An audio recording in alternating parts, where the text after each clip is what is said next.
નમસ્કાર. માર્કેટમાં એક નવી સોગંદ આવી છે. આ સોગંદ એમ તો નેતાઓ જનરલી ખાતા હોય છે.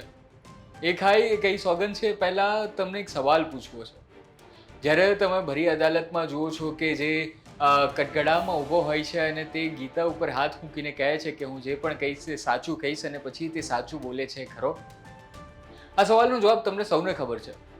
અત્યારે વાત કરવી છે નેતાઓની. આ નેતાઓ જ્યારે પોતાનો હોદ્દો ધારણ કરે છે ત્યારે બંધારણની શપથ લે છે, ભગવાનની શપથ લે છે અને કહે છે કે હું પ્રજાની સેવા કરીશ. પછી એ સેવા કરે છે ખરા? એનો જવાબ પણ તમને સૌને ખબર છે. પણ હવે નવું માર્કેટમાં એ આવ્યું છે કે આ નેતાઓ નેતા બને તે પહેલાં હવે સોગંદ લેવા મળ્યા છે અને આ સોગંદ એ છે કે અમે અમારા પાર્ટીની સાથે રહેશું અને કોઈ બીજી પાર્ટીમાં જોડાશું નહીં. અને આમાં તેઓ ભગવાનની સોગંદ ખાઈ રહ્યા છે.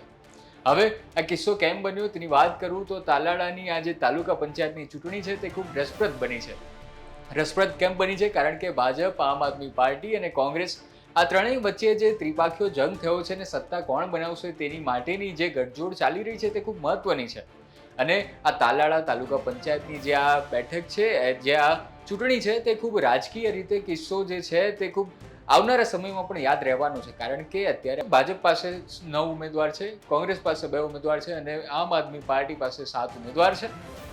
હવે આમ આદમી પાર્ટીના જે 7 ઉમેદવાર છે તેઓ શું કામ સોગંદ ખાઈ રહ્યા છે તે સાંભળો. નમસ્કાર મિત્રો, હું ચિત્રાવણ તાલુકા પંચાયત સીટ ઉપર મારા ઘરના એટલે કે ઉષા દિનેશ બાકુ પ્રજાએ જવલંત મત આપી અને વિજય બનાવ્યો તેના પ્રતિનિધિ તરીકે હું આમ આદમી પાર્ટીમાં અત્યારે શું કાયમી રહેવાનો અને પ્રજા સાથે કે અન્ય કોઈ પણ જાતનો હું દગો કરવાનો નથી.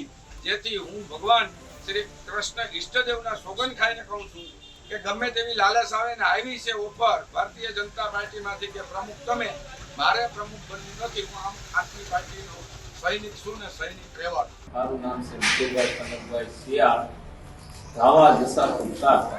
આમ આદમી પાર્ટીથી વિજય થયેલો. હું જનતાનો વિશ્વાસ નહીં કરું, ભગવાનની સાક્ષી સોગંદ ખાઉં તો પૂરી ઈમાનદારીથી આમ આદમી પાર્ટીનો સાથ ક્યારેય નહીં કરું. હું જસ્મીન પટેલ આંબળસ બેઠક ઉપરથી આમ આદમી પાર્ટીમાંથી વિજેતા થયેલ છું. પાટીદાર સમાજના એક જવાબદાર વ્યક્તિ તરીકે મારા ઈષ્ટની સાક્ષીએ હું વચન આપું છું કે હું પાર્ટી સાથે ગદ્દારી નહીં કરું અને પ્રજાનો વિશ્વાસ નહીં તોડું. તારડાની પરિસ્થિતિથી સૌ લોકો વાકેફ છુઓ, બરાબર? એટલે કોઈ પણ લોકોએ કોઈ પણ વાતમાં કે કોઈ પણ ભ્રમમાં આવવાની જરૂર નથી. અમે બધા એક જ છીએ અને એક જ રહેવાના, આવો હું વિશ્વાસ આપું છું. નમસ્કાર, જય હિન્દ. હું વિજય હિરપરા, આમ આદમી કાર્યકર તાલાળા. છેલ્લા 2 દિવસથી જે આમ આદમી પાર્ટીના ઉમેદવારો ઉપર ખોટી અફવાઓ ફેલાવવામાં આવી છે કે પાટીદાર સમાજના જે 2 તાલુકા પંચાયતમાં ચૂંટાયેલા વ્યક્તિ છે એને ખરીદી લેશે, તો આ વાત તદ્દન ખોટી છે. આમ આદમી પાર્ટીના જે 7 ઉમેદવાર ચૂંટાયા છે એ તમામ ક્યાંય પણ પક્ષ છોડી જવાના નથી. તો આવી ખોટી અફવાની વાતમાં આવવું નહીં. 7 લોકોએ પોતાની કુળદેવીના સમખાઈને કીધા છે. તો એ જ બાબતે આજે મારા બંને ખાસ મિત્રો લેવા પાટીદાર સમાજમાંથી આવેલા બંને તાલુકા પંચાયત મંડોળ અને તાલુકા પંચાયત આકોલવાડીના ઉમેદવાર એવા શ્રી મનીષભાઈ ગોંડલિયા અને સુધીરભાઈ મુંગરા મારી સાથે છે. અને આજ ખોડિયારમાંની સાક્ષી એ પણ કસમ ખાઈને કહે છે, માતાજીના સમ ખાઈને કહે છે કે જો અમારામાં પાટીદાર સમાજનું ગૌરવ લોહી વહેતું હોય તો માની સોગંદ ખાઈને અમે વાત કરીએ છીએ કે અમે ક્યાંય જવાના નથી ને જાય તો અમે પાટીદારના દીકરા નથી. તો ચાલો આપણે એમની સાથે પણ વાત કરીએ. હું મનીષ ગોંડલિયા, અકોલવાડી સીટ તાલુકા ઉમેદવાર, અને આ ભાઈ છે સુધીરભાઈ મુંગરા, મંડોળા સીટના ઉમેદવાર, વિજય ઉમેદવાર. અમે સોગંદ ખાઈ છીએ, ખોડિયાર માતાજીના સમ ખાઈ છીએ. અમે પાટીદારના દીકરા છીએ. જો અમે ભાજપ ભેગા થઈને તો અમારી માનું ધાવણ લાજે, બરાબર છે? અને ગમે એટલો પ્રયાસ કરશે, અમે કોઈ દિવસ ભાજપ બાજુ જવાના નથી. આંગરા કપાઈ જાય, ગરા કપાઈ જાય, જી થવું એ થાય, બાકી અમે કોઈ દી ભાજપ ભેગા ભળવાના જ નથી. આ ચોખ્ખી ને સ્પષ્ટ વાત છે. આમ આદમી પાર્ટી વફાદાર થઈ અને કાયમી એના માટે અમે વફાદાર રહેવું. જ્યાં જરૂર પડે આમ આદમી પાર્ટીને ત્યાં અમે ખડે પગે ઉભા થઈ. એટલું કહીને હું વિરમું. તો હવે તમે આ જે ઉમેદવારો છે તેમને સાંભળ્યા, કોઈકને પ્રતિનિધિઓને પણ સાંભળ્યા જેમના પત્ની જે છે તેઓ ઉમેદવાર હતા પણ પતિ તેનું પ્રતિનિધિત્વ કરી રહ્યા હતા અને તેમણે માતાજીના સોગંદ ખાધા છે. કોઈકે પોતાના ઈષ્ટદેવના સોગંદ ખાધા, કોઈકે મંદિરે માતાજીની સામે સોગંદ ખાધા છે. અને ગઈકાલે તો આમ આદમી પાર્ટીના પોસ્ટર બોય તેવા ગોપાલ ઇટાલિયા પરબધામ લઈ ગયા નેતાઓને અને ત્યાં પણ તેમણે પરબધામની અંદર સોગંદ ખાધા છે અને કહ્યું છે કે અમે અમારી પાર્ટીની સાથે રહીશું. આ રાજકીય રીતે તમને એવું લાગતું હોય કે આ રિસોર્ટ પોલિટિક્સ છે, તો તેની સામે આમ આદમી પાર્ટીએ મંદિર પોલિટિક્સ જાહેર કરી દીધી. આમાં ઘણા બધા અલગ અલગ પોઈન્ટ ઓફ વ્યૂ પણ જોવામાં આવે છે. એક પોઈન્ટ ઓફ વ્યૂ તો એ છે કે તેઓ જ્યારે ભગવાનની સામે સોગંદ ખાય છે ત્યારે તેઓની સામે નૈતિકતા આવી જાય છે અને પછી જો તેઓ ફરે છે તો જે ચૂંટનારા લોકો છે, જે જનતા છે, તેઓ ભગવાનના નામે પણ તેમની સામે જે છે તે આગળ જતાં તેમને વોટ નહીં જ આપે, તે તો સંભવિત છે. કારણ કે આવી રીતે જો તે ભગવાનને છેતરી શકતા હોય તો જનતાને કેમ ન છેતરે. ટૂંકમાં આમ આદમી પાર્ટી આ નવો દાવ રમ્યો છે અને માર્કેટમાં નવા પ્રકારની સોગંદ આવી છે જે નેતાઓ ખાઈ રહ્યા છે. તમને આ નેતાઓની સોગંદ પર કેટલો વિશ્વાસ છે તે તમે જણાવો.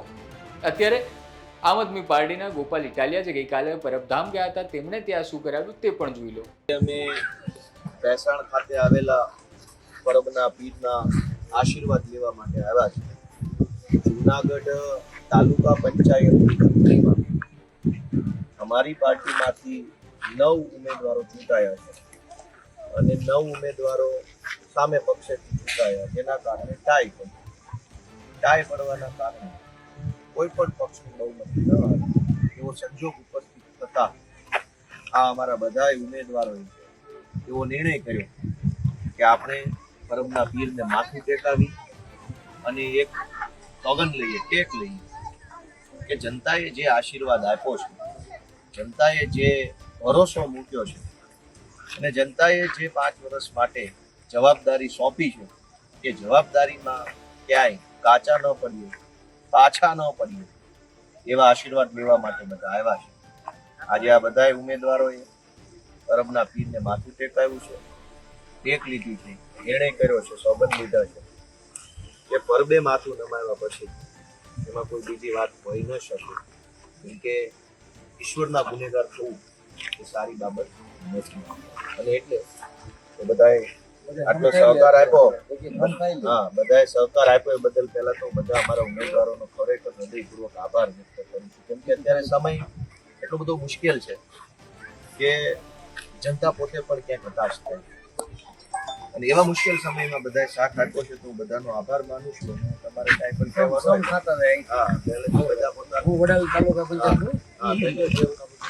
હું માખિયાળા તાલુકા પંચાયતનો હિતેશ ગજેરા અત્યારે પરબના પીરની જગ્યાની અંદર ઊભો છું. એના હમ ખાઈને કહું છું કે હું જેટલું બનશે એટલું આમ આદમીને સપોર્ટ કરીશ અને કોઈને વહેમમાં આવીને બીજી પાર્ટીમાં કોઈ પણ જવાની કોશિશ નહીં કરું અને હું કાયમી માટે આમ આદમી પાર્ટીમાં રહીશ. પરબના પીરના અને અમારા સુરાપુરા કાના બાપા છે એના હમ ખાઈને કહું છું કે હું કોઈ પણ પાર્ટી આવશે એને હું કોઈ પણ કઈ કાર્ય કરવાનો નથી. આમ આદમી પાર્ટી જોડાયેલ છો ને જોડાયેલ રહેવાનો છું, જનતા સાથે રહેવાનો છું. 5 વર્ષમાં જે પણ કામ થશે એટલા બધા અમે કરશું.